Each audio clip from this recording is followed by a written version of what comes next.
Between your family, your leisure activities that you have, the sports, your Christianity, you don't have enough going on. So how do you balance your job, with all the other things you got going on?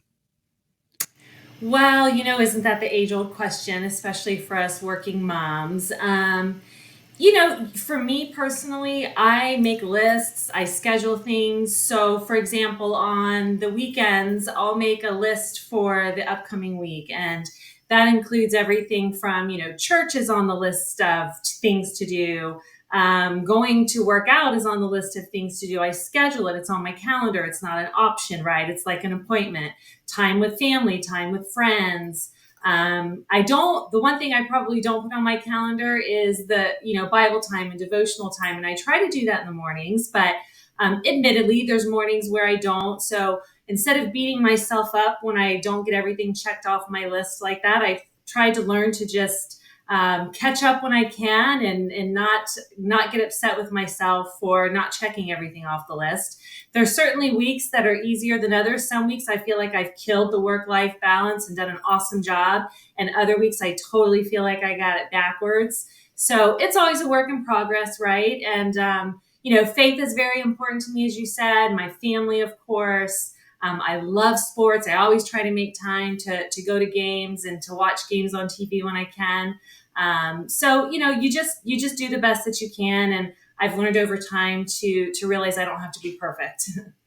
For me, I find trying to do the hardest things or that's on my list, and some of that is exercise, and I think we'll get into some other aspects of some things in a little bit, but trying to get those done first thing in the morning tends to make my day better. It's not something that I'm going to dwell on the rest of the day, so that's a benefit to me personally. Mm. I would agree with you, yes. And working out in particular, Ethan, for me, if I don't do it in the morning, it's probably not going to happen. So that's one of those things I like to check off the list first thing in the morning and get it done. And I'm just being quiet over here because I don't do a whole lot of pre-planned exercise or certainly things in the morning. I'm But working on that though with Jeff. We actually had a discussion earlier today, so I'm trying to encourage him.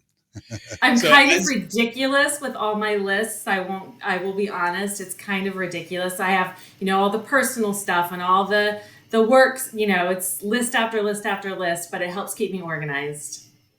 it's good. So, as you can see, we're speaking with Maria Maggio, who is the executive director at the International Packaged Ice Association. She's based out of Tampa, Florida. Maria is highly involved year round in running the IPIA, bringing value to the association members, recruiting prospects to join the association, and guiding companies through the qualification process. Maria, I wanted to ask you, I know those things, but what are some things that I left out that you would say are part of your job description, part of your duties, and your role in the leadership? Sure. So, there's just all the day-to-day operations that take place, right? The financials, working with committees, marketing, all the communication that goes out, kind of overseeing all of that. Um, our convention takes up a lot of time for as far as planning goes. We do work with a contracted meeting planner with Suncoast Meetings, but I'm still very heavily involved in all the aspects of planning the convention, preparing for board meetings. One of the things that actually takes up a lot of my time is really just connecting with members. I spend a lot of time on phone calls with members. I spend a lot of time visiting members, attending regional conventions. So there's quite a bit of travel involved with my role. Of course, PICS is our accreditation program, and I spend a great deal of time on the accreditation program. A lot of time is spent on audits, reviewing audits, talking to members, helping them prepare, answering questions for them as they prepare for their audits. So it's just kind of all those things, just kind of overseeing. We're not a large organization in terms of staff.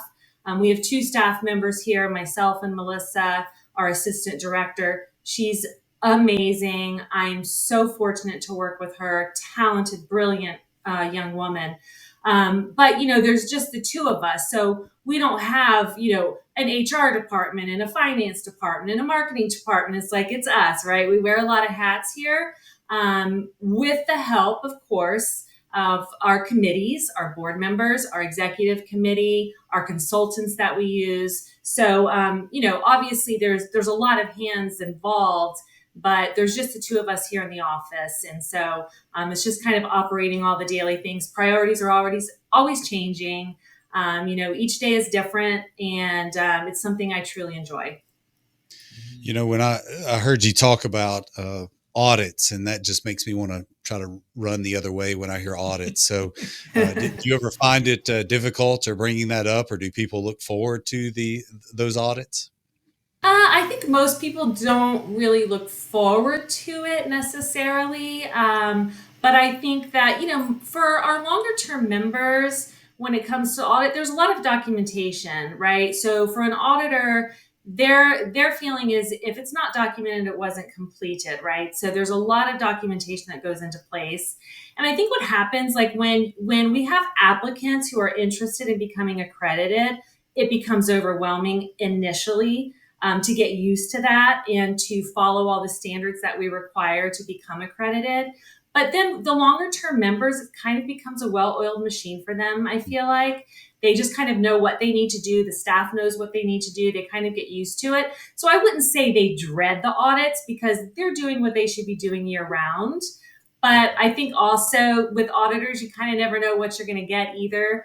And how that's going to roll. And maybe there's something that has been in your plant for a long time that has never been an issue before. And then an auditor might come along and make it an issue. So, I think overall, though, I don't think that our members love it or hate it. It's just kind of one of those things you have to do, right?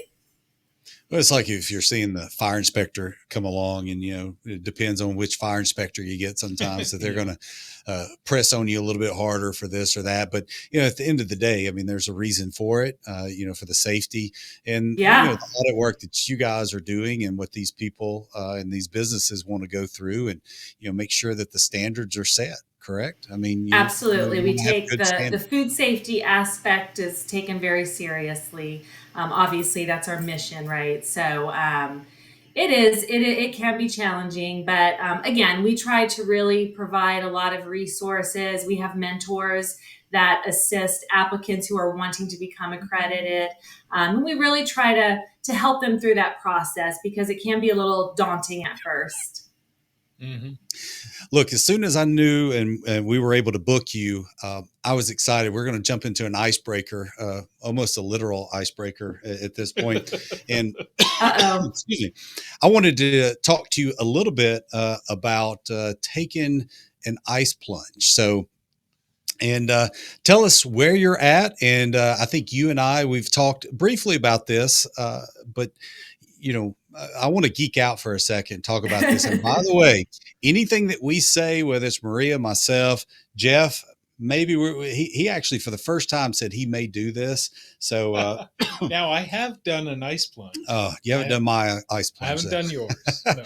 But anything we mention here as a disclaimer, we're not professionals. Well, Maria, you may be, and you can consult on this, I am but not. consult your physician before you take any of our advice. But I am an advocate for it. So tell us about where you're at, what you're doing, and why you're doing it. Yeah, so this picture is actually the first cold plunge that I ever did. So you can see I was kind of just getting in there trying to get used to it there.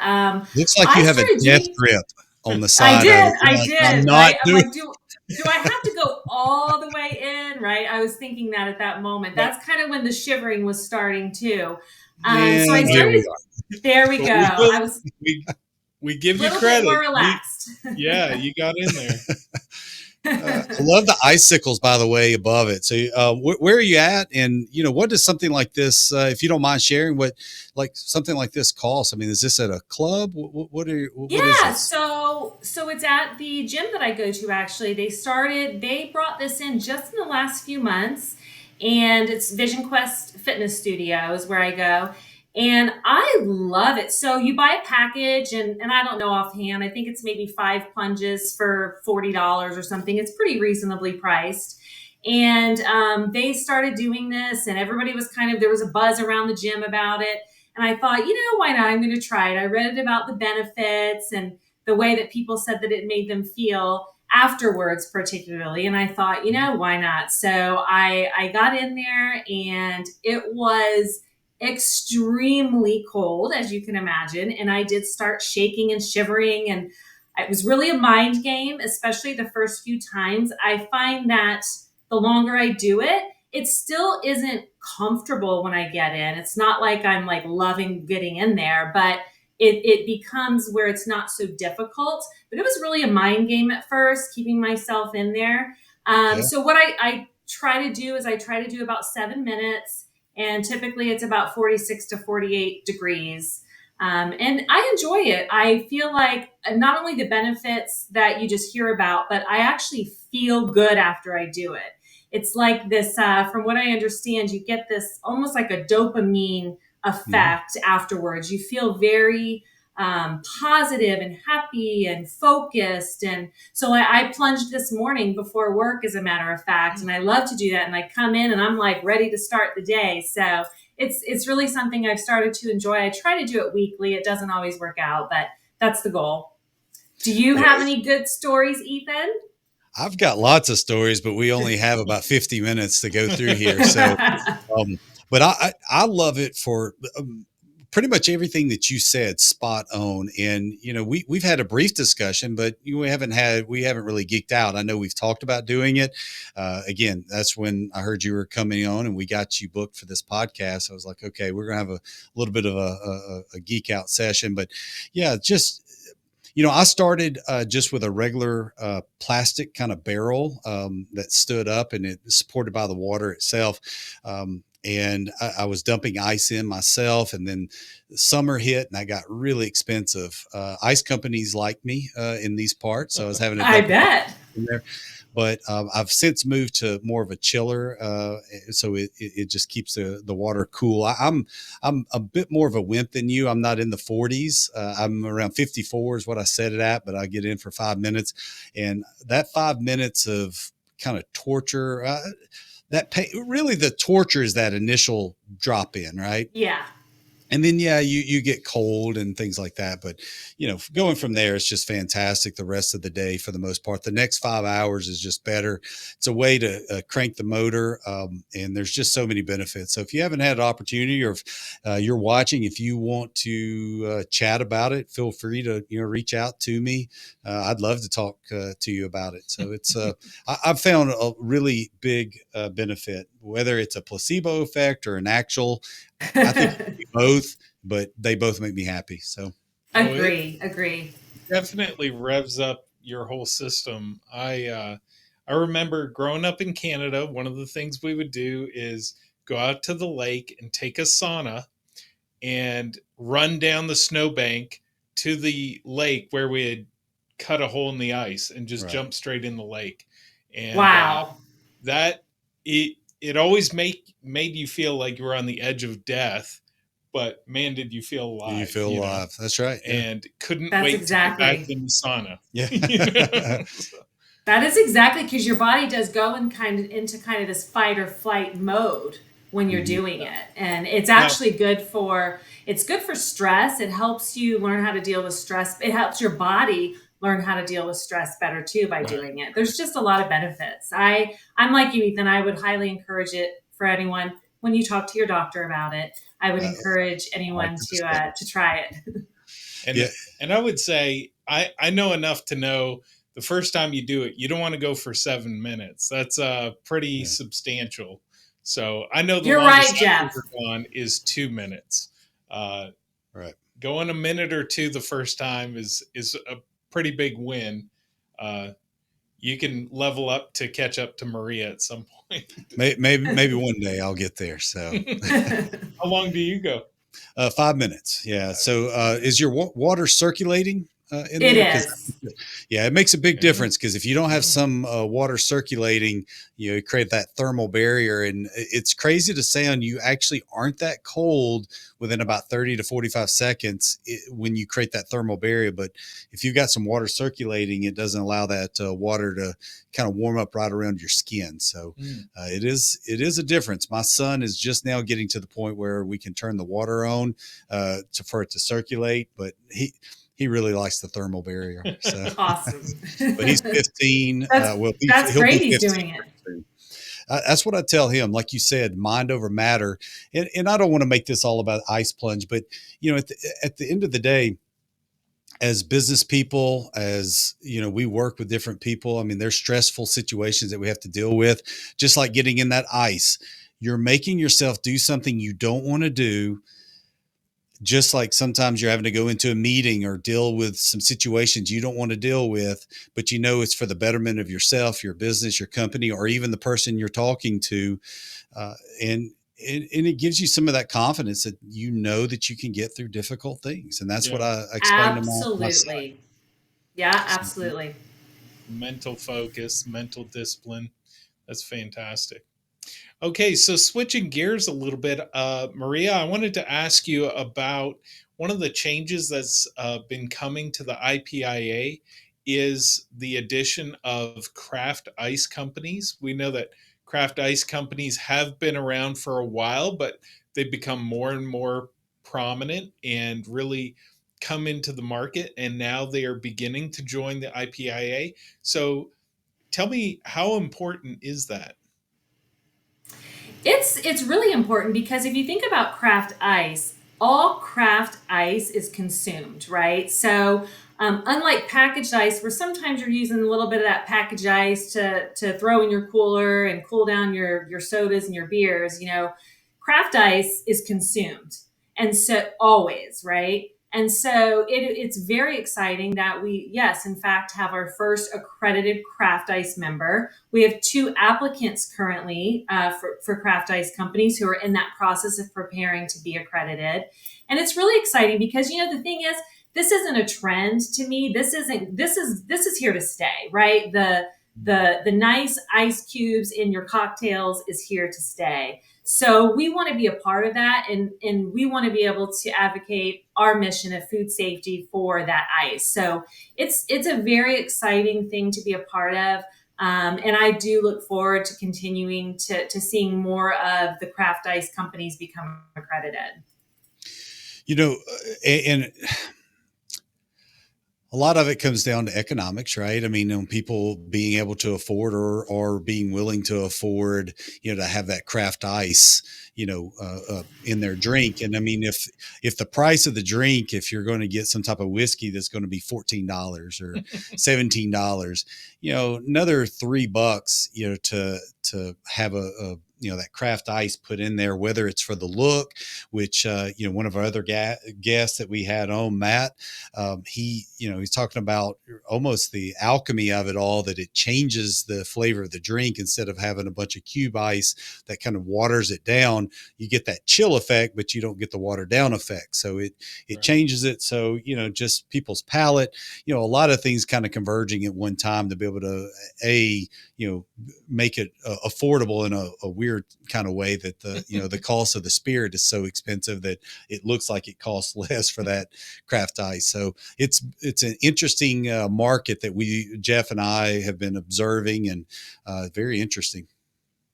It is. And obviously a lot of restaurants and bars use cocktail ice, right? So ideally, yes, first of all, you'll start seeing, I see it in my local grocery store now, where I can buy craft ice at my local grocery store right next to the packaged ice, right? So I can buy those spheres and have them in my refrigerator, in my freezer at home. But obviously, a lot of the restaurants and bars are really where that is really being consumed, and we're hoping to be able to work with those companies who provide to the bars and restaurants and make sure that they have the safe ice for their consumers. Yeah, so I want to shift over, stay with IPIA. I was just kind of curious, where, the IPIA took a really big step, becoming global, and with the international committee starting last year. Can you tell us a little bit about that, and where the vision for the IPIA is going with more of that international reach? Sure. So, yeah, really exciting. We started the International Committee, as you said, last year. And so, what we do as part of that committee is we meet on Zoom a couple times a year. And it's really, I remember the first time we had our Zoom call, the first one. We had, for some people on that call, it was 6 o'clock in the morning, and for some, it was 10 o'clock at night. And it was such an awesome feeling for me, though, to look at everyone that was joining this call from all over the world and all these different time zones, as far as, from the US as far as Australia. It was just awesome. And I'll never forget that feeling. But what we do is we just share, we just collaborate, we talk. It's really just discussing what are the trends that you all are seeing in the packaged ice industry where you are. And what we found is that there's a lot of differences. There's definitely differences in the countries, but there's so many of the people in the packaged ice industry are facing the same challenges, and they're seeing the same trends. And so it really was just formed to collaborate more with our international members. And then we also met at the convention this past year. We did a little meetup there, and we intend to keep doing that.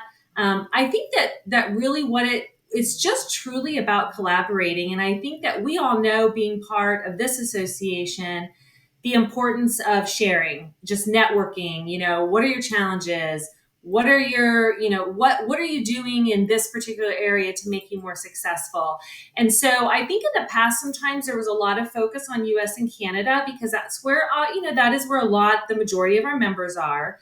And we just decided as an association, let's just not have international in our name. Let's truly be an international association. Let's engage with these different countries. And so it is an exciting time for us. And our current chairman, Steve Ward, that's definitely one of the things that one of his goals is to see more international growth as well. So I think that we'll continue these efforts and see what we can do to get more on board with us. I have a groundbreaking idea. No. Since you have people at 6 a.m. and 10 p.m., whatever the different times, if you could mandate that everybody does a cold plunge 20 minutes before the call, everybody be reset and fired up, ready for it. What do you I think We'll all be so happy on the call. And That's right. Well, that they should have ice abundant. Somewhere Well, they should yeah. have it. So, even the craft ice people, that'd be expensive, but they could throw in those little spheres. And yeah, there you go. just use $600 worth of cubes for my ice. Yeah. That's right. That's right. Yeah, I think it's fantastic to see the International Association go more global and really try and invite those people to have more connection. I know that going to the PIAA in Australia, the regulations, I think they will end up being going to the same place, but the timelines are different, right? So they're dealing with government regulations around environmental concerns sooner than the ones in the US will. But are we headed that direction? Absolutely. So however those companies find ways to solve those questions and those problems, they could really help us, and hopefully there are ways that we could help them as well. Um, Absolutely, Jeff. by And that's the whole point of it.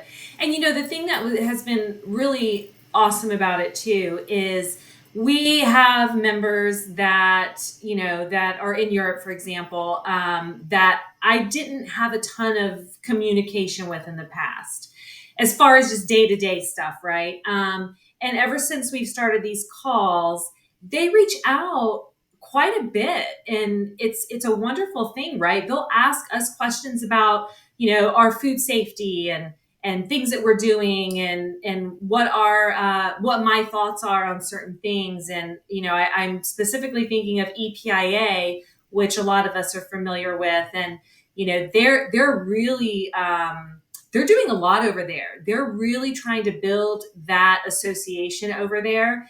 And so it's just opened this line of communication where we all feel comfortable with each other now and asking for each other for feedback and input. And that was really the whole point of it. So at the end of the day, it's working. It's doing what we wanted it to do, and we want to continue to move forward with those efforts. Yeah, we've talked about it, a couple different times. I know a lot internally, especially with the business that we have here. But the way ice is consumed in different parts of the world is different. Yeah. And I don't mean the actual consumption of it. I'm just talking about the use or how people buy it. Even how it's distributed. Yeah, so the business model. Yeah, has the business to model. adjust That's and- right. Yeah, absolutely. So another icebreaker we wanted to bring up to you. We know that you are a sports fan. We've already said that you're in Tampa there. So we wanted to kind of get your idea. Tell us about this photo here and your love for all things Tampa. I love the Tampa Bay Rays. I love baseball. This picture's a little bit older. My son looks so young. So that's his best friend Johnny in the middle, and my son on the opposite side attending a Rays game. Yes. One of our favorite things to do. Yeah. And okay. We've got the more recent one too. Yeah. Need I say, he's now taller than me, and this was a very big milestone for my son. He's 14, Levi's 14, and I kid you not, for the last year, he's been going through this growth spurt, right? And he could not wait for the day that he was taller than mom. I mean, we were constantly in front of the mirror. Is he taller yet? Is he taller yet? I'm not even kidding. It's the funniest thing. He is now officially taller than mom, and I think he'll continue to grow, it seems like. And you're tall. I mean, how tall are you? Yeah, I'm about 5'10" and a half. Yeah, I am. So I'm on the taller side. Yeah. Yeah. So we kind of steered a little bit away from the question. I wanted to ask, out of your Tampa Bay pro teams, which one's your favorite? The Bucks, the Rays, the Lightning? Oh, goodness. I would typically say Rays and Bucks are about even. I'm a little less of a hockey fan. I love the Tampa Bay Lightning. What I love about hockey is live games. I love being at the live games for hockey. So much fun. It's so electric. We have an I thought you awesome were going to say arena. fighting. What's that? I thought you were going to say fighting. Well, that's just No. inherent. Well, that too. That's always fun, right? So I don't tend to watch a lot of hockey on TV, say. Maybe more in the playoff season, I'll do that. But when it comes to the Rays and the Bucks, Bucks especially, I'm watching every game because there's not as many, right? It's almost impossible to watch all the Rays games. It's just they play 160 games or something like that, Yeah, right? 162 So games. you can't watch all of them. I try to catch as many as I can. But I always try to go to at least a few of the Rays games live in person. Always a good time. Love the atmosphere. I particularly love spring training games because here in Tampa, our baseball stadium has it's a dome. The roof doesn't open, right? So you're inside. And to me, I always have felt like baseball is about getting some sun and being outside. And so that's just something you get used to when you're in Tampa, and it's okay. But I always try to go to some of their spring training games so that I can have the whole like outside experience, sun on my back. So I try to go to at least a couple of the spring training and several of the Rays games. Typically, I only make it to one or two of the Bucks games, to be honest. I love the Bucks games. We also have a fun stadium. They fire the cannons when we score. Yeah. It's a blast, but I tend to like watching football a little bit better at home. I can hear the plays more. I can see what's going on. I can hear the commentators. It's a little harder to follow football games, in my opinion, when you're at the stadium watching, right, versus at home. But always a fun experience. So I guess to answer your question, I would say probably Rays, Bucks, and then Lightning. Okay. Okay. What do you think of the Baker Mayfield contract? Are you happy, or do you I'm wish you had Blake back? happy. I'm happy. To be honest, I'm just as happy, if not more, about Mike Evans. I was really happy that Mike Evans is staying with us. And then since Mike Evans is staying with us, I was happy to see Baker Mayfield because no, he's not perfect, but I really think that Baker Mayfield has talent. I think that they're starting to like find their connection and starting to really figure things out as a team after that first year. I think we're going to have a good team this year. I really do, with both of them staying.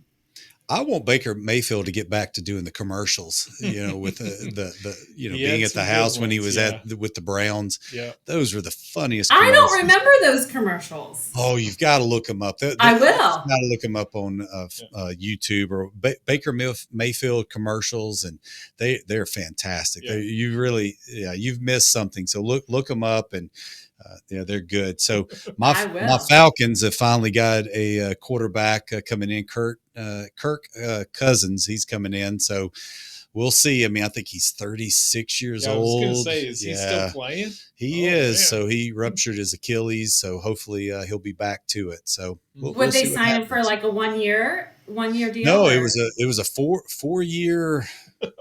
Wow. Maybe it was over. I think over $100 million He's and got a 80 good million agent. guaranteed. It's there's a there's a big investment. So on a Yeah. 36-year-old, but everybody looks at Tom Brady and says, "Oh, yeah, I mean, he can play for another 10 years." Like, nah, I don't see that happening too terribly well. So you were I talking have to about. say, I will Hmm? admittedly say I was a Tom Brady hater. Not him as a person, but just the whole thing with Tom Brady in the past. Because when he's not on your team, and he was at the Patriots, they were always winning, and it just would annoy me. It was like, give somebody else a chance, right? But then, of course, when he came to Tampa and he helped us win a Super Bowl, I kind of became a fan, right? Yeah, he's. When I think about Tom Brady, he's one of those where I know people look at and they say, that's the dream. Don't ever give up. Don't ever give up. I mean, he got drafted so low, and then, but he's such. I mean, when you say a diamond in the rough, that's not even describing it. I mean, the. I, Again, I guess my point being is I love stories like that because it gives you hope, but I don't want it to be fool's gold either for some people, because it's so few people get a Yeah. chance to do that. You're so right. But it is spectacular. I mean, the career. I mean, he's the GOAT. I don't in my Yeah. lifetime. I mean, how somebody being able to have that longevity, Yeah. much less being able to win all those Super Bowls. It's Yeah. unbelievable. It is. It's So, been fun to watch. so Maria, we started to show a couple pictures of your family. We'd like to go ahead and look at a few more, and we'd like to just get you to kind of talk us through the pictures that we're looking at, and just Sure. kind of tell us Aww. about them. Yeah, so that's my daughter Brooke and my son Levi. And this was several years ago. We were in North Carolina. My entire family, which is huge, not everyone made it, but there must have been 30 something of us, stayed in this big house, this big cabin on the mountain. And this was on 4th of July. We were in this cute little town and they were doing fireworks, and we went and hung out, and we found some just grassy area by a grocery store, I think, and hung out and watched fireworks. Cool. Oh, that warms my heart. Oh, yep, that's golly. They grow so fast, don't they? Yeah, Halloween, obviously. So that is Levi, right? That is Levi. I mean Iron Man, but That's right, That's Levi, Iron Man, that's right. AKA Levi. yeah. So right. Okay. Oh, yeah, me and my sweet girl, Brooke. I believe we were at a Christian concert this night, if I'm not mistaken. That's something that she and I like to do together. She's an amazing young lady. She's inspires me, to be honest. Her faith is so deep and so strong, and just love her to pieces. She's my sunshine. Talking about concerts, our last guest, we were talking about Cody Jinks. Had you heard of him or ever seen him Oh by chance? yeah, I Okay. have. And so Cody Jeeks, like you don't hear him on the radio. I actually have Mm. someone that I worked with several years ago that introduced me to Cody Jinks and said, "Hey, check him out," just based on some of the music that I like. And I love him. I have several of his songs on my playlist that I listen to often. And he's just kind of this like kind of country outlaw rock. I don't. It's he's hard to explain, but he's super It's cool. good. I've never Yeah. seen him in concert. He blends a lot of different genres. So He I've really certainly does. seen some of it as well. Yeah, so this is a Bucks game. This is pretty recently. That's Mike and me and Levi, my daughter Brooke in the front doing the selfie, and Jay. And Jay is my son-in-law. So Brooke and Jay were married in December of 2022, and I'm very blessed to call him son-in-law. I just love him so much. I mean, everybody is smiling in this picture except for somebody. So Yeah. What's what up with happened? that? Oh, my Uncle Sam. That's my Uncle Sam. He's so near and dear to my heart. I bet this is actually it's so cool and sweet that you found this picture. It's been several years now, but that's my Uncle Sam. I like the handlebars. So off that mustache there. Oh, And then, this was one of the bonfires. We like bonfires. yeah, I was gonna say there must be something going on with your family because if you go to the next picture, Ethan. Oh, well, I thought there First was another. brookie. Yeah, I thought there was another Uh, bonfire in the mix There there. you yeah. go. There you So, go. It looks like you guys are trying to get rid of evidence. You never know with my family. So this was so fun. So again, I have a large family. I'm the youngest of five, and our family just keeps growing. Right? There's so many cousins and nieces and nephews, and my parents. They have 11 grandkids and 10 great grandkids, and one on the way. Well, a bunch of us. This was a few years ago. When one of my brothers moved away. What's kind of cool about my family is a lot of us still live right here in this area. We're Most of us are about 5 minutes from each other.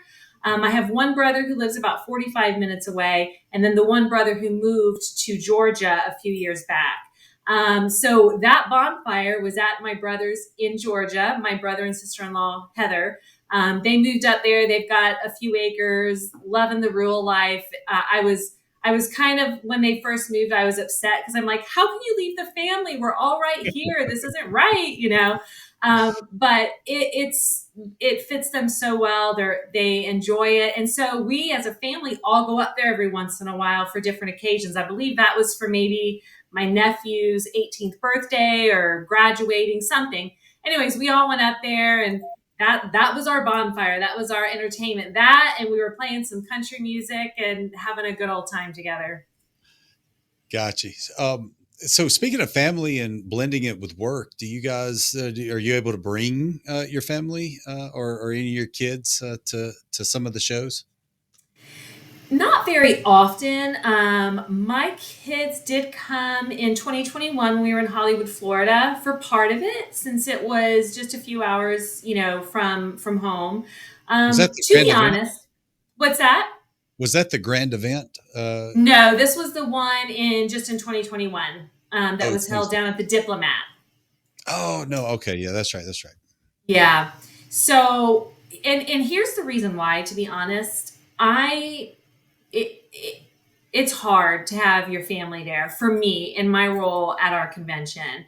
It's busy and it's long days, and I really feel that I need to be engaged with our members and our attendees. And so the times I love bringing them in the past, and some of my other jobs and other associations I worked for, I brought them more often, partly because they were younger then. So it was a little easier to, have them miss a few days of school. It was a little easier, just it was easier in those days. But and I did more local shows during that time.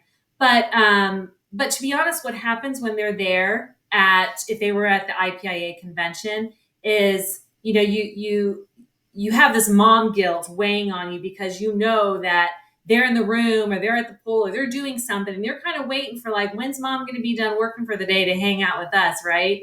And then I'm being pulled on the other side by my IPIA family that I need to be with and be spending time with, right? So there becomes this pull, and it's just a difficult thing. So it's really better. It's not ideal for them to come to the convention, but in the past, there was many times that I would take my kids and my mom. My mom is amazing and has helped me with my kids so much when I've had to travel for work and whatnot. And there was many times where they used to travel with me, and it was wonderful. Good Well, times.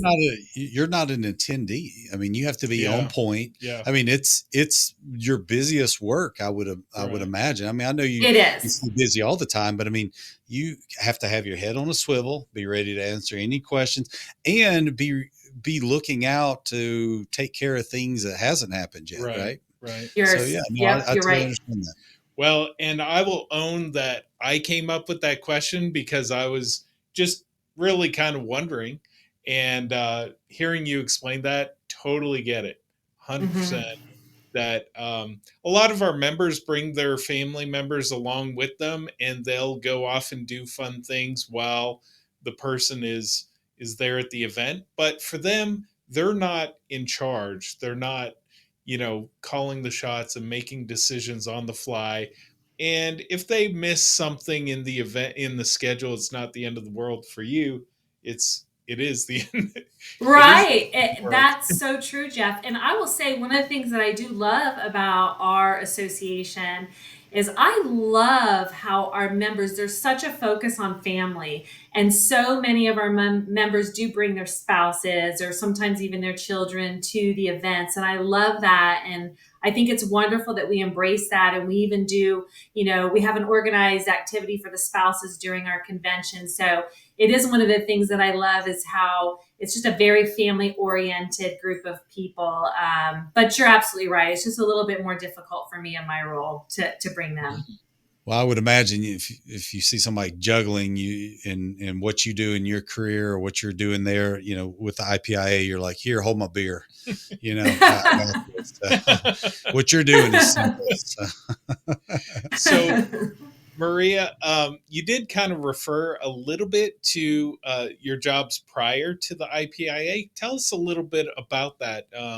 What your career history was before becoming the executive director at the IPIA. Sure. So I was in my 20s, kind of early 20s. I was going to school to be a teacher. I thought I wanted to be a teacher. It was first semester.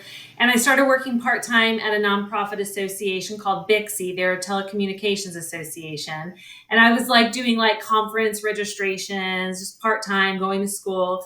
And the more I learned about the association world, the more interested I became.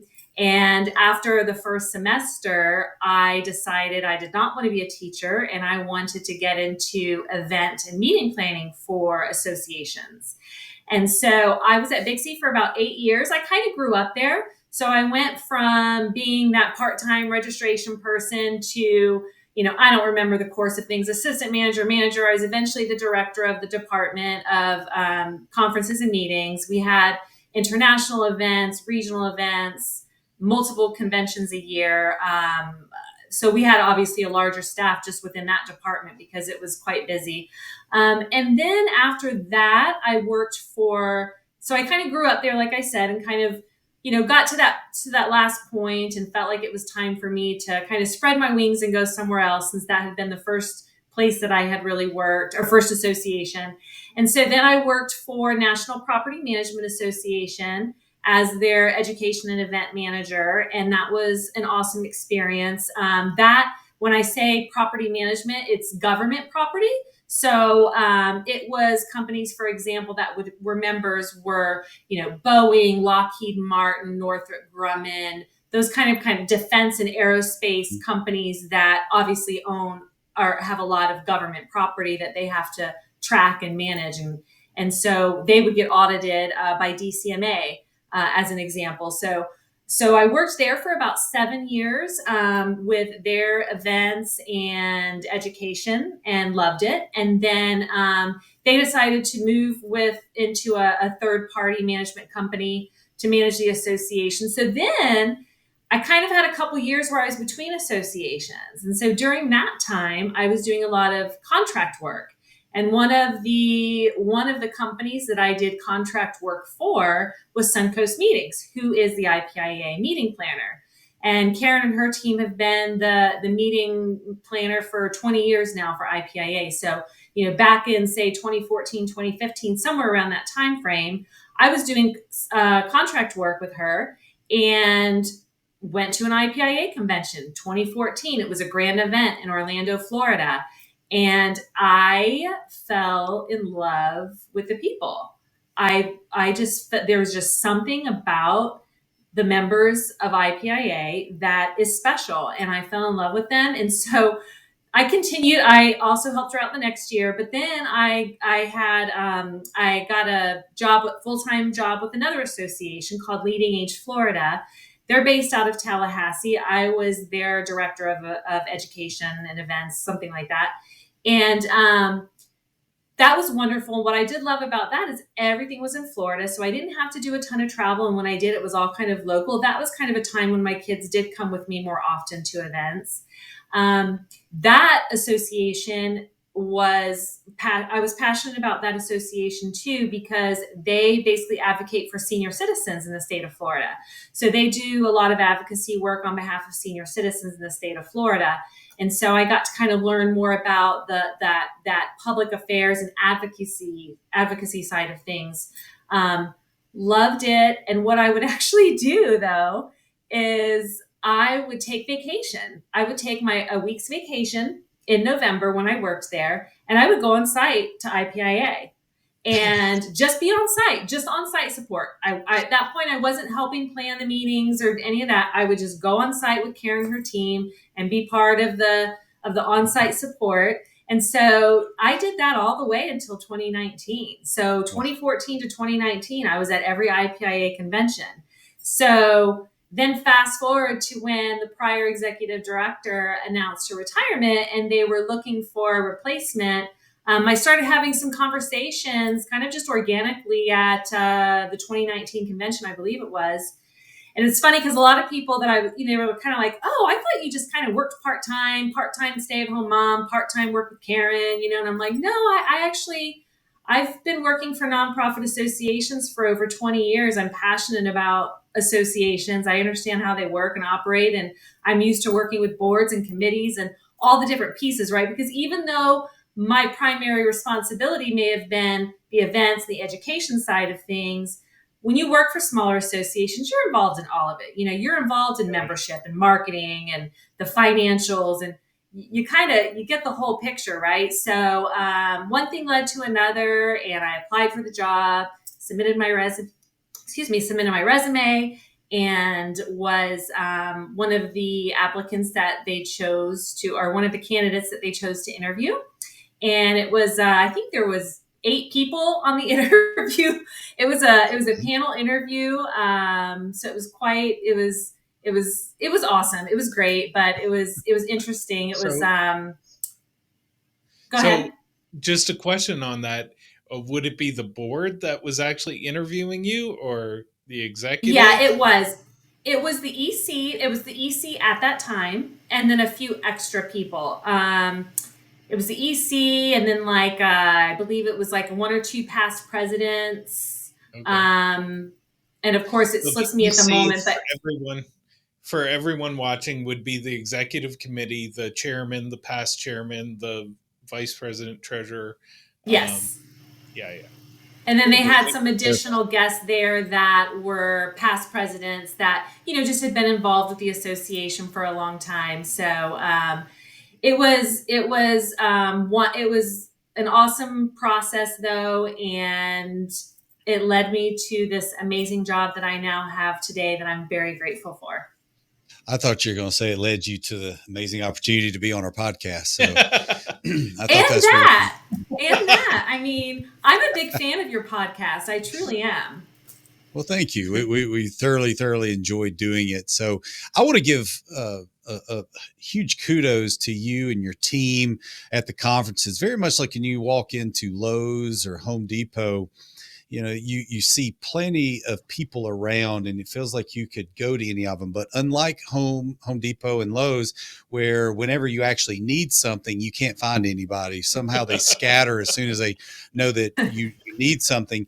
But you guys are always there. And I mean, obviously, our role as vendors when we're not doing BTI, we you guys have always been very willing to answer any questions. And I just appreciate that. And I think I echo the sentiments probably of most, at least all the vendors. And I would assume the attendees that come there. So thank you for Well, doing that. thank you. And thank you for saying that. So that means a lot because, for me personally, my style is I truly am I guess you would call it a servant leader. So for me, and one of the reasons why I love to work for associations, and this association in particular, is, I'm not here for me. I'm not here for what does Maria want to do? It's what do our members need? How can I serve our members? What can we do to help them be successful, right?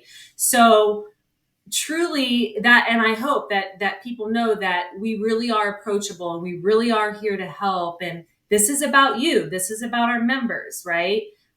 So I that's one of the reasons why I've really have always been drawn to associations, because all associations kind of have a mission, right? And everybody that's involved in an association wants to achieve whatever that mission is, right? For us, it's safe ice and making sure that our members are successful in all that they do, and helping the networking and knowledge sharing and introducing them to the suppliers to the industry for the products and services that we need, all of that, right?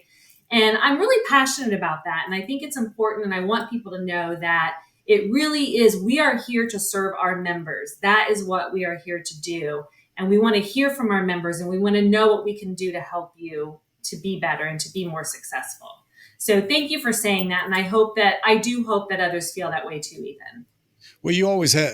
I mean, just not just you, but I see that a lot through just the association with the IPIA, inviting smiles. And it goes a long way when you look at somebody, and if you see a smile, it always makes it more approachable, right? To be able to come up and feel like you can come there, and whatever tensions tend to melt away, by taking that approach. So it's something that I've noticed, over my years of working with you guys and the IPIA in general. So unfortunately, we're running out of time here. I think we only have time for a couple questions. I'd like to ask this one, and then we'll wrap up with Jeff. But we like to have the advice section, to our podcast. And, we'd just love, anybody, what advice would you give to, ice companies out there, in this year of 2024 and moving forward? Any advice you want to give people out there? I think what I would say, so if for our accredited members, my advice would be to get involved in the association, to come to the convention, to be open and willing to share. That truly, when I talk to members, the most benefit that they get out of being part of this association is that. So the members who don't participate in the convention, I feel like they're missing out on something really great. So I would encourage people to consider that. For non-accredited members, people who are making ice and perhaps haven't gone that next step to become accredited, I would just encourage you to do some research. Go to our website, packagedice.com or safeice.org. Learn more about why we have the standards in place and why we feel the accreditation is important. We all know the risks associated with contaminated ice. We've done studies to prove this. And, there is a risk. It is, ice is something that is consumed. And whoever is making ice should ideally be making sure that it's safe for the consumers, at the end of the day. So I would encourage non-accredited members to learn more, to contact me. I'm happy to talk to anyone about that and what it takes. And as I said earlier, walk through that process with you. I think I would also, one thing I will say, ice men and women work really hard, especially during the summer. That peak season, Memorial Day to Labor Day, is intense. It is busy. They're working 7 days a week, nonstop. I mean, I would say, and I know that they have to, my advice would be just to take some moments to just draw breath, spend some time with your family and friends, just make it a priority, just to have those little, go to a game, go to a concert, maybe, have someone on your team that you trust that you could say, hey, I know it's, July 10th and we're really busy, but I've got plans tonight with my family and I need you to kind of be on call during that time. I'm sure that's easier said than done. I haven't ran an ice plant myself. I respect the men and women that do so much. It is not an easy job. It is not an easy business to run. So I think for me, my advice would be to try to find that time to spend with your family and friends and just have a little break and have a little getaway, because it is so busy during those summer months.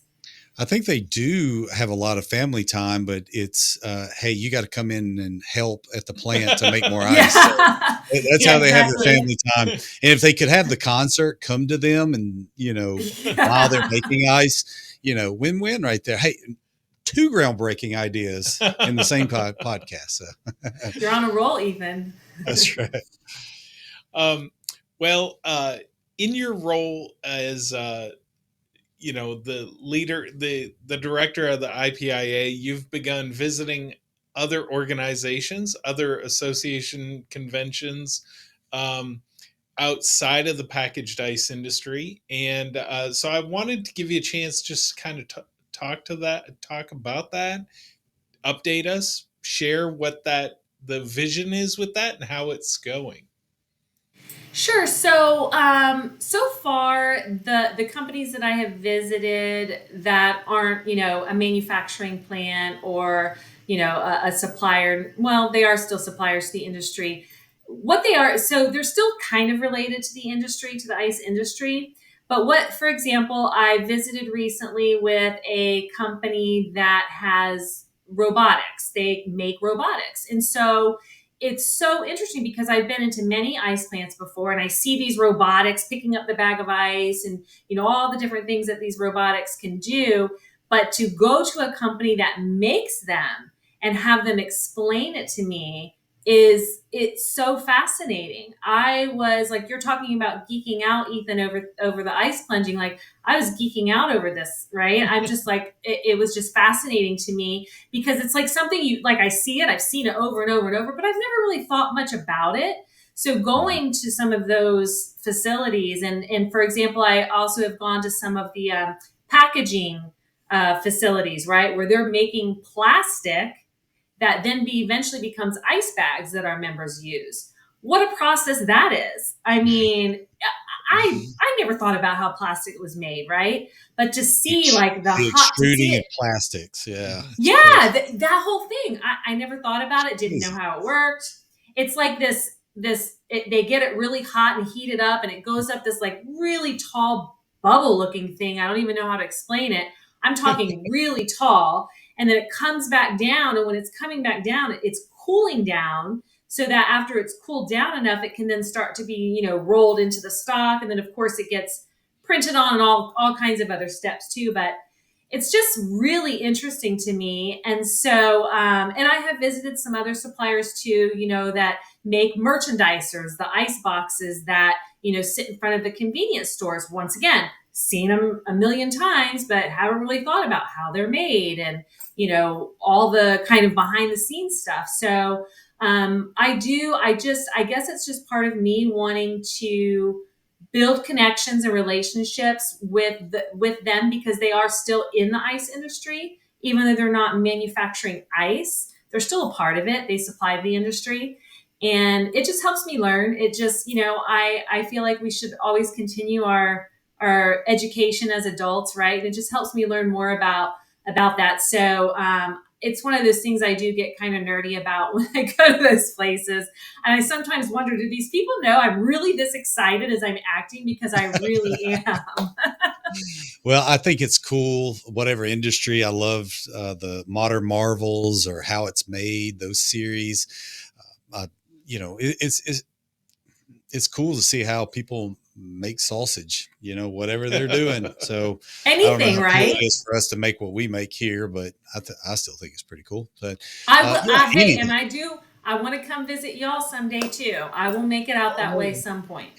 I've it, got Dreamland Barbecue ready anytime. The way that they serve, like if you go into a Mexican restaurant. So this isn't how we make RouteMan, by the way. So, but there's a restaurant that we'll take you to. It's called Dreamland Barbecue. And instead of tortilla chips and salsa that they give, you go there, they give you just standard Sunbeam white bread, and you get a little cup of barbecue sauce. You just tear it, dip it, and eat it. It's awesome. Hey, that sounds awesome. And It's good. we will do that. We will do that someday. well, Love to when have you you. come visit us, there won't be some huge plume of melted plastic to talk about or anything exciting like That's okay. but we'll share food. We Yeah. will. Maria, we want to thank you so much for joining us. I hate that it has to end. I think we had a lot of more questions that we could have got to, Lots but more pictures that we yeah, didn't get lots to more share, pictures. but Just couldn't get to it. But Jeff and I were coming from the RouteMan Studios from KCS headquarters here in Pelham, Alabama. We appreciate so much for you joining us on Breaking the Ice, our BTI podcast. We again just appreciate you joining us and look forward to seeing you in the future. Jeff and Ethan, thank you so much. It has been fun, and I do feel like we could keep another hour with the conversation. But thank you for having me. It's really been enjoyable, and I appreciate what you all are doing with this podcast. well, Thank you very thank you much. so much for your work every day and for the connection that you have across the industry. Thanks for taking the time today, Have a Maria. great My day. pleasure.